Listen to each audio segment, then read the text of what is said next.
안녕하세요. 금융 코디네이터 콕점입니다. 이번 영상은 자동차 보상과 관련된 합의금 어떻게 하면 많이 받을 수 있어요? 라는 제목을 좀 말씀드리려고 합니다. 제가 첫 번째 이 채널을 찍으면서 만든 영상에 제가 보상가 출신이고 자동차 손해배상을 많이 했었다는 얘기를 드린 적이 있습니다. 그리고 제가 손해사정사 자격증이 있다라고 이야기를 하면 많은 분들이 첫 번째로 하는 얘기가 이거예요. 나 교통사고 났는데 합의금 얼마 받을 수 있어요? 이렇게 물어봅니다. 처음에는 그렇게 얘기 드리면 되게 난감했는데요. 이제 저도 영어 배운 지 한 7년이 넘어가니까 그런 질문을 받으면 이제 정확하게 좀 설명하는 부분이 좀 생겼습니다. 몇 가지를 좀 말씀드리려고 합니다.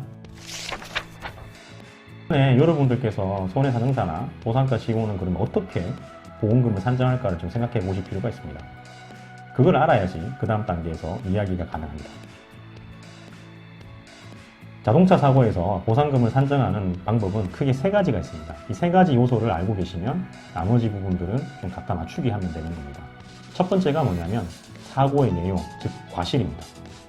가만히 서 있는데 뒤에 가서 박았는지, 차선 변경하면서 사고 났는지, 혹은 후진하다가 사고 났는지, 주차장에 사고 났는지, 아니면 도로 외에서 도로로 진입하다 사고 났는지 등등에 따라서 사고 내용은 다릅니다.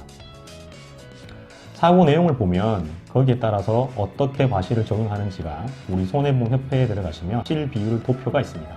거기에 따라서 수십 년 동안 법원의 판결 등을 통해서 내려온 걸 가지고 거기에 올려놓는 자료들이 있거든요. 그래서 보상가 직원들이 거기 나와 있는 것을 가지고 사고가 몇 대 몇이다를 보통은 하게 되어 있습니다. 물론 사고 나는 게 똑같지가 않습니다.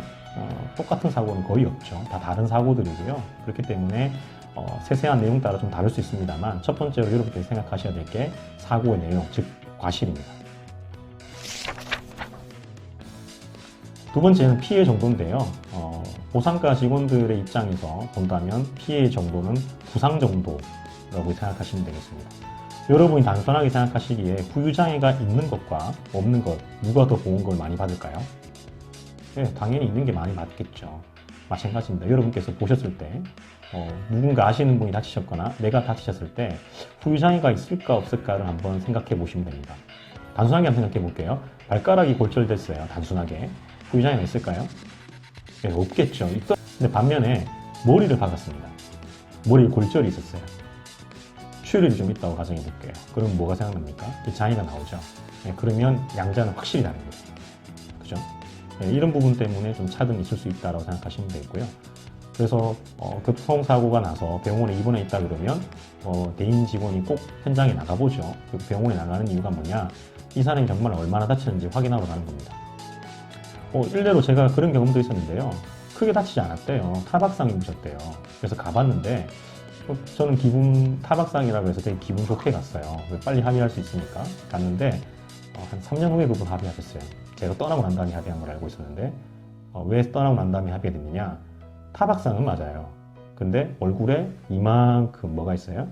예, 찢어진 게 있는 겁니다. 유리창 파편이 띄면서. 합의가 되겠습니까? 안 되죠. 예, 얼마를 어떻게 다치는지에 따라서 치료비라든지 어떤 그런 부분들이 다르기 때문에 피해 정도를 구분하시면 좋습니다. 그래서 누군가에게 물어봐야 되는 상황이시라면 피해 정도를 알 수 있는 가장 좋은 방법은 뭐냐면 진단서를 발급하시는 겁니다. 보상가 직원들도 그 얘기 굉장히 많이 하는데요. 많은 분들이 겁을 내시고 안 떼시는 분들이 있는데 그게 있어야지 피해 정도를 입증할 수 있는 좋은 서류가 되기 때문에 반드시 첨부해 주시면 좋습니다. 그리고 마지막 세 번째가 뭐냐면 소득입니다.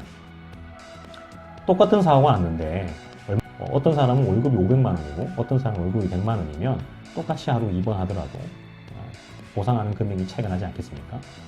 그래서 이거를 좀 구분하실 수 있으면 충분히 가능하고요.